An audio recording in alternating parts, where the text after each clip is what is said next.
Eu construí a vida dele. Eu mereço a fortuna dele. Essas palavras ainda ecoavam em meus ouvidos enquanto eu estava sentado no estacionamento do tribunal, agarrando o volante da minha caminhonete. Meu nome é Alan Morrison. Tenho 49 anos e acabei de ver minha esposa, com quem estou casado há 23 anos, dizer a um juiz que ela merecia 14 milhões de dólares do meu dinheiro, metade da minha construtora e a casa no lago que meu avô construiu com as próprias mãos. Vitória sempre foi boa com as palavras. Foi assim que ela me agarrou na faculdade, quando eu era um garoto falido de Billings, Montana, trabalhando em 3 empregos para pagar as aulas de engenharia. Ela estudava jornalismo na época e tinha um jeito de fazer tudo parecer razoável, mesmo quando não era. Mas, sentado ali, observando seu advogado apresentar o caso como se eu fosse um vagabundo que havia tropeçado na riqueza, senti um frio na espinha. 23 anos de casamento, e ela falava de mim como se eu fosse um estranho que tivesse roubado sua vida. A questão era que eu já vinha sentindo isso acontecer há meses. Pequenas coisas que não faziam sentido. O jeito como ela começou a fazer perguntas detalhadas sobre as finanças da empresa, como insistiu em atualizar nossas apólices de seguro na primavera passada, o interesse repentino na minha agenda diária, querendo saber exatamente onde eu estaria e quando. Eu a peguei revirando a gaveta da minha mesa 2 semanas atrás. Ela alegou que estava procurando selos, mas eu os guardei na cozinha. Quando perguntei o que ela realmente precisava, ela fez aquela cara, aquela que dizia que eu estava sendo paranoico e controlador. Naquela noite, comecei a prestar mais atenção, comecei a notar quantos telefonemas ela atendia no outro quarto, como ela havia mudado a senha do laptop, como ela havia começado a marcar almoços com pessoas que ela não quis revelar. Meu advogado, George Brennan, havia me avisado que esse dia poderia ser feio. George cuidava dos meus contratos comerciais havia 15 anos e conhecia Vitória bem o suficiente para perceber seu charme. Ele me puxou de lado após nossa primeira consulta e disse algo que marcou minha mente. Alan, na minha experiência, quando alguém começa a planejar um divórcio com tanto cuidado, essa pessoa já está pensando nisso há muito mais tempo do que você imagina. Agora, vendo-a sair do tribunal com o advogado, entendi o que ele queria dizer. Não se tratava de diferenças irreconciliáveis ou de distanciamento.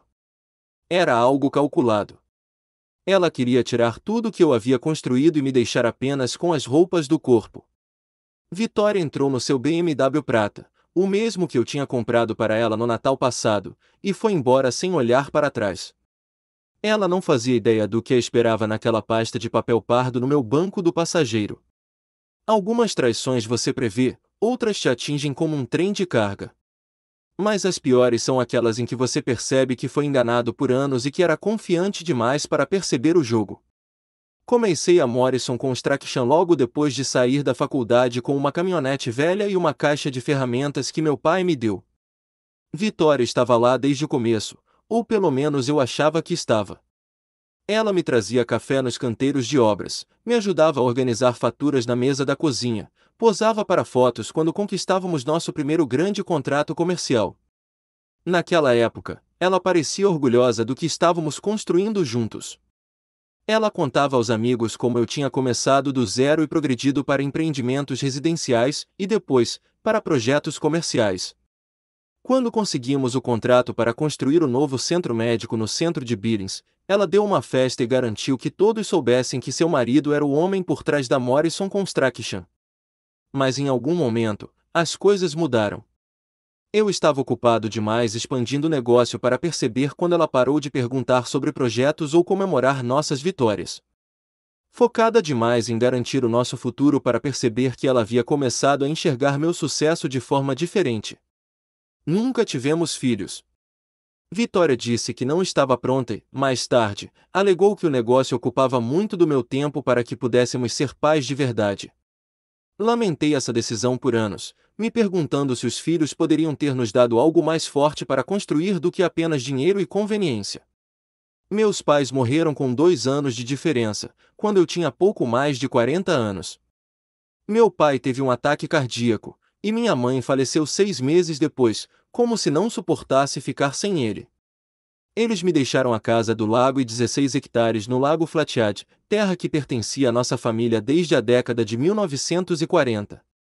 Vitória imediatamente começou a falar em vendê-la, dizendo que era muito longe da cidade e que exigia muita manutenção para um lugar de férias que mal usávamos. Recusei.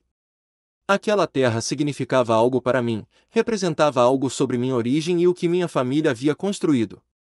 Vitória parou de tocar no assunto, mas eu a peguei olhando anúncios de imóveis à beira do lago, calculando quanto a nossa casa poderia valer. Os sinais de alerta estavam lá há meses, talvez anos. Ligações telefônicas que paravam quando eu entrava na sala.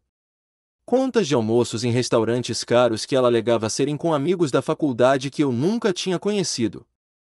O interesse repentino em nossas demonstrações financeiras e apólices de seguro com os quais ela nunca se importou antes. No mês passado, encontrei na bolsa dela um cartão de visita de um investigador particular. Quando a confrontei, ela disse que o havia pegado para uma amiga que suspeitava que o marido a estava traindo. Mas o cartão tinha anotações escritas no verso com a letra de Vitória, minha agenda diária, o endereço do prédio do nosso escritório, perguntas sobre buscas de ativos. Naquela noite, liguei para George Brennan e disse a ele para se preparar para o pior. George cuidava da minha parte jurídica desde o começo, conhecia Vitória socialmente e observava nosso casamento de fora. Suas palavras exatas foram: Alan, põe a sua casa em ordem. Isso parece uma armação. Eu deveria ter ouvido meu instinto antes. Os papéis do divórcio chegaram numa terça-feira de manhã, entregues pessoalmente por um oficial de justiça que parecia preferir estar em qualquer outro lugar.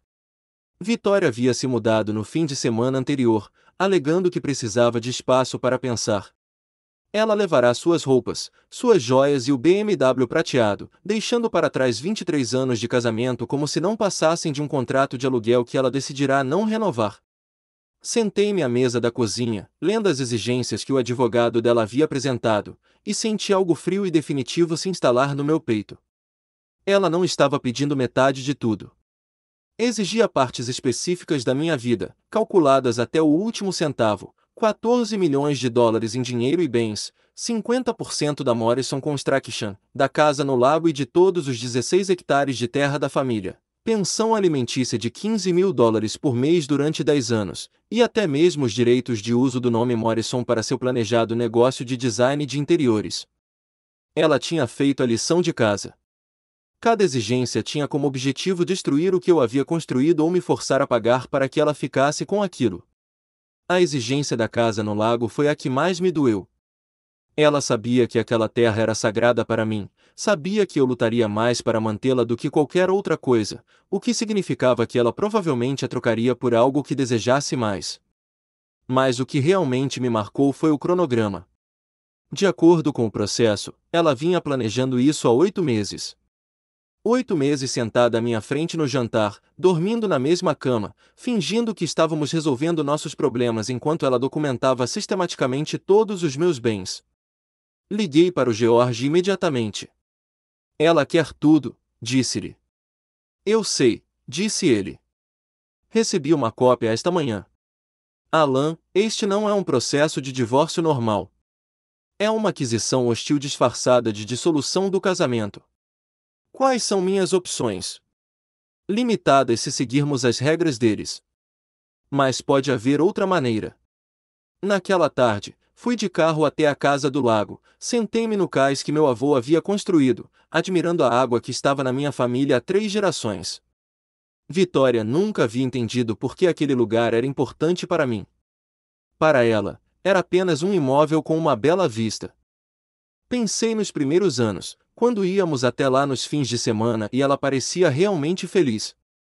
Antes do negócio decolar, antes de o dinheiro se tornar a medida de tudo, houve um tempo em que Vitória Morrison era a mulher com quem eu queria passar a vida. Mas essa mulher se foi, substituída por alguém que via meu sucesso como algo a que ela tinha direito, e não como algo que construímos juntos. Fiz 2 telefonemas daquele cais. O primeiro foi para o meu contador, pedindo-lhe que congelasse o acesso a todas as nossas contas conjuntas enquanto o processo de divórcio estava em andamento. O segundo foi para uma investigadora particular que George havia recomendado, uma ex-detetive de polícia chamada Patricia Reis, especializada em casos de fraude financeira.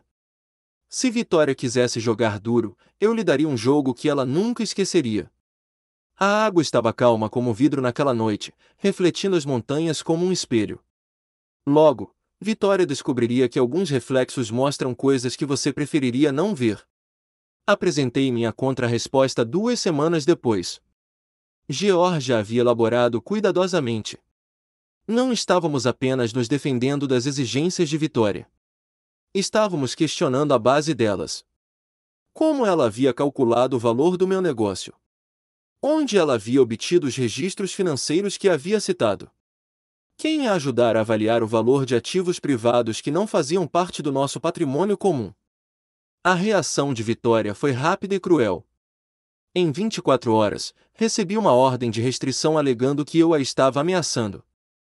De acordo com seu depoimento sob juramento, eu a segui até seu novo apartamento, enviei mensagens de texto intimidadoras e fiz ameaças verbais sobre o que aconteceria se ela prosseguisse com o divórcio. Nada disso era verdade.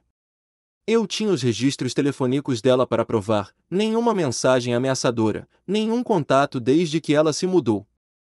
Mas a ordem de restrição impedia que eu me aproximasse dela, não podia contatá-la diretamente e parecia um marido instável e controlador para qualquer um que não conhecesse os fatos. O jornal local publicou a notícia: empresário proeminente recebe ordem de restrição em divórcio litigioso. Vitória havia fornecido informações suficientes para me prejudicar, sem mencionar suas exigências de 14 milhões de dólares ou o momento suspeito de seus preparativos legais. Meu negócio começou a sentir o impacto imediatamente. 2 clientes em potencial ligaram para adiar reuniões. O banco que administrava nossos empréstimos para a construção solicitou documentação adicional para um projeto que já tínhamos aprovado. Nada direto, nada pelo qual pudessem ser processados, mas o suficiente para complicar minha vida. George me avisou que isso era só o começo. Ela está tentando te isolar, te fazer parecer pouco confiável e perigoso. Estratégia clássica. Se ela puder prejudicar seus negócios e sua reputação, ela fortalece seu argumento para obter o máximo apoio financeiro. Mas a pior parte foi descobrir o quão profunda foi sua preparação. Patricia Reis, a investigadora particular, trabalhava discretamente havia 10 dias quando ligou com seu primeiro relatório. Sr. Morrison, sua esposa está planejando isso há pelo menos 18 meses, não 8. Encontrei evidências de consultas com 3 advogados de divórcio diferentes, 2 investigadores particulares diferentes e um contador forense especializado em avaliações de empresas. 18 meses. Ela vem construindo um caso contra você desde antes da morte de seus pais. O momento deste divórcio não é coincidência. Ela esperou até que a propriedade da casa no lago fosse totalmente transferida para o seu nome, até que seu negócio concluísse seu melhor ano já registrado, até que seu patrimônio líquido pessoal atingisse o auge. Fiquei enjoada. Enquanto eu lamentava a morte dos meus pais e construía o nosso futuro, Vitória calculava como tirar tudo isso de mim. Tem mais, continuou Patrícia. Ela vem gravando conversas com você secretamente há meses, telefonemas, conversas em jantares, discussões particulares sobre o negócio. Ela tem centenas de horas de áudio que planeja usar para provar que você é controlador e manipulador financeiro. Isso é legal. Em Montana, apenas uma das partes precisa consentir em gravar uma conversa. Como ela participou de todas as conversas que gravou, isso é admissível no tribunal. A dimensão total da traição de Vitória me atingiu como um golpe físico.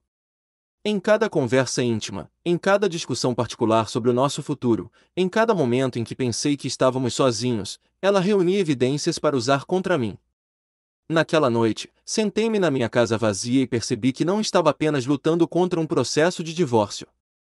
Eu estava lutando contra uma mulher que havia passado quase 2 anos documentando sistematicamente minha vida, estudando minhas fraquezas e construindo um caso judicial projetado para destruir tudo pelo que eu havia lutado.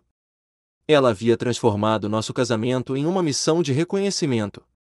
Mas Patrícia havia descoberto algo mais, algo que Vitória desconhecia. Sr. Morrison, tem mais uma coisa. Sua esposa tem se encontrado regularmente com alguém que o senhor conhece, alguém que tem passado informações privilegiadas sobre suas operações comerciais. Meu sangue gelou. Quem? Seu sócio, Kyle Brennan. O irmão mais novo de George. Kyle Brennan foi meu sócio por 12 anos, irmão mais novo de George, um arquiteto comercial que se juntou a Morrison Construction quando começamos a concorrer a projetos maiores que exigiam sua expertise em design. Eu confiei a ele as finanças da empresa, o planejamento do projeto e informações confidenciais dos clientes. Também confiei a ele o meu casamento. O relatório de Patrícia foi minucioso e devastador. Kyle vinha se encontrando com Vitória 2 vezes por semana nos últimos 6 meses, sempre em pequenos restaurantes nos arredores de Billings, onde dificilmente seriam vistos por qualquer pessoa que nos conhecesse. Os encontros começaram como breves conversas para um café, mas evoluíram para longas conversas durante o jantar, nas quais Vitória pedia a Kyle informações detalhadas sobre nossas operações comerciais. Ela tem perguntado a ele sobre fluxo de caixa, contratos futuros, avaliações de equipamentos e imóveis, explicou Patrícia. Seu sócio tem fornecido a ela informações que deveriam ser protegidas por acordos de confidencialidade comercial. Mas era pior do que espionagem corporativa. Patrícia os havia fotografado juntos, e a linguagem corporal deles contava uma história que ia além de uma simples consulta comercial. Vitória e Kyle não estavam apenas compartilhando informações. Eles estavam compartilhando intimidade. Há quanto tempo isso vem acontecendo? Perguntei. As reuniões de negócios começaram há 6 meses, mas encontrei evidências de contato que remontam a 14 meses, mensagens de texto, telefonemas, recibos de hotel. Senhor Morrison, sua esposa tem um caso com seu sócio desde antes da morte de seus pais. A linha do tempo fazia um sentido doentio. O repentino desinteresse de Vitória pelo nosso casamento, suas perguntas sobre o negócio, sua relutância em passar tempo na casa do lago, tudo começou na época em que Kyle começou a trabalhar mais de perto com nossos projetos de desenvolvimento residencial. Lembrei-me de jantares da empresa, festas de fim de ano, conversas casuais em que Kyle estivera presente. Ele me ouvirá falar sobre finanças da família, planos de herança e minhas intenções para a casa do lago. Ele sabia exatamente o que Vitória precisaria para construir seu processo de divórcio. Tem mais, continuou Patrícia. Acredito que eles estejam planejando abrir um negócio juntos depois que o divórcio for finalizado. O escritório de design de interiores da Vitória não é apenas um projeto paralelo. É para ser uma parceria completa com o Kyle. Ela recebe o seu dinheiro no acordo de divórcio, ele fornece serviços de arquitetura e eles constroem um negócio concorrente usando os relacionamentos com clientes que ele construiu enquanto trabalhava para você. A traição foi total. Minha esposa e meu sócio planejavam destruir minha vida e construir uma nova sobre as ruínas. Liguei para o George imediatamente. Quando contei a ele o que a Patrícia tinha descoberto, o silêncio ao telefone durou quase 1 minuto. Meu Deus, Alan. O Kyle é meu irmão. Eu sei. Isso vai destruir a nossa família. Ele a destruiu quando decidiu trair o nosso negócio e ajudar a minha esposa a roubar tudo o que construí. A voz de George era calma e profissional. O que você quer fazer? Quero vencê-los no jogo deles. Como? Eu vinha pensando nisso desde o telefonema da Patrícia. Vitória e Kyle passaram meses construindo seu caso contra mim, mas cometeram um erro crítico. Eles subestimaram o quão bem eu conhecia o meu próprio negócio e o cuidado com que eu documentei tudo ao longo dos anos. Eles querem meus registros financeiros? Eu lhes darei os registros financeiros. Eles querem saber sobre avaliações de empresas? Eu lhes darei total transparência. Eles querem brincar com avaliação de ativos? Eu lhes mostrarei como o jogo realmente funciona. Alan, o que você está planejando? Estou planejando dar à Vitória exatamente o que ela está pedindo. Tudo. Cada exigência que ela fez. Isso não faz sentido. Fará. A chave para tudo era um documento que Vitória nunca tinha visto, arquivado 18 meses antes em um cofre que ela desconhecia.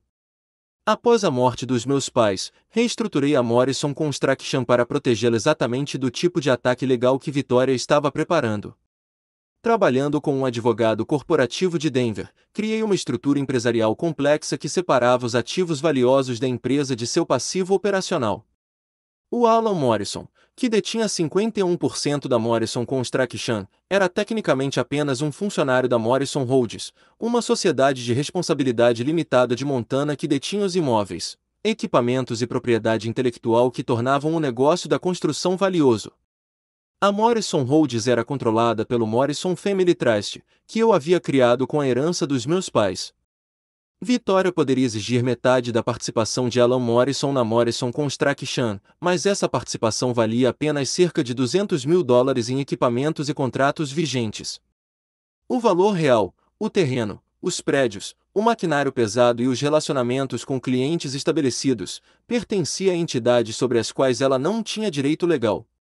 Kyle vinha fornecendo a ela informações sobre a receita e os ativos da Morrison Construction, mas ele não sabia sobre a estrutura da holding, pois ela havia sido estabelecida antes que ele tivesse acesso aos registros financeiros. Para ele, parecia que eu possuía tudo diretamente. Mas o verdadeiro golpe de mestre foi a Casa do Lago.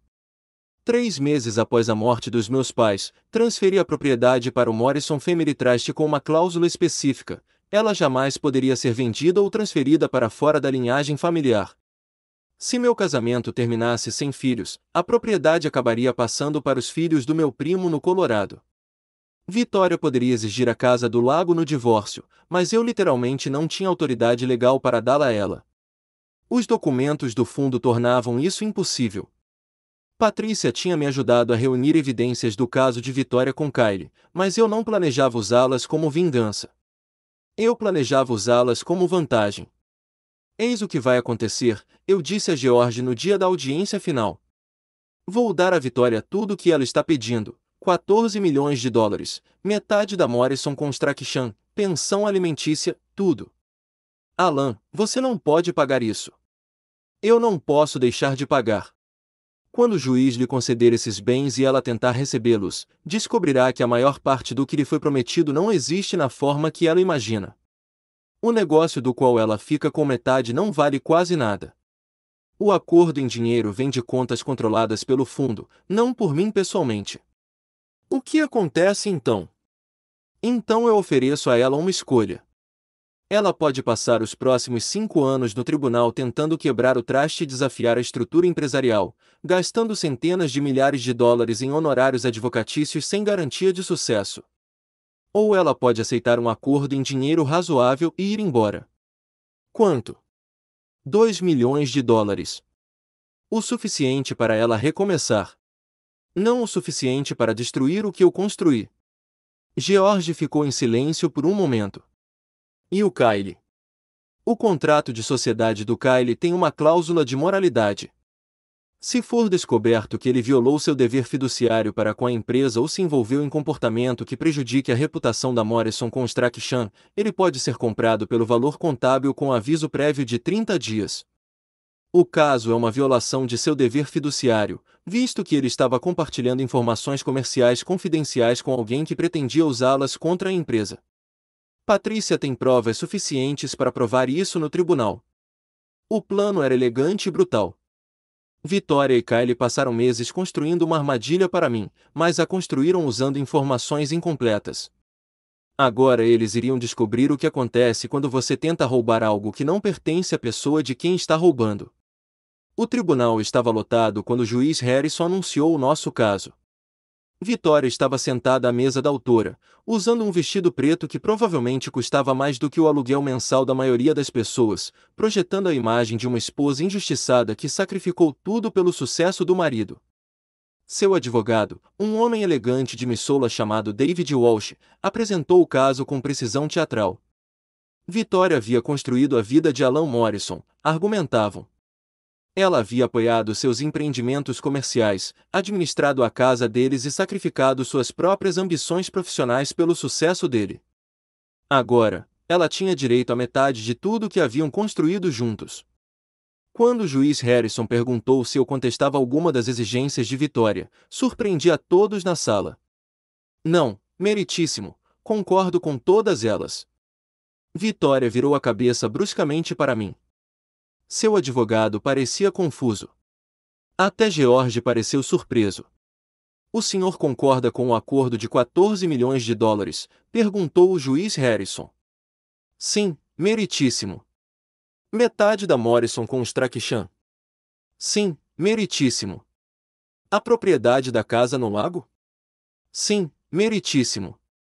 Vitória sorri agora, provavelmente pensando que tinha me destruído completamente.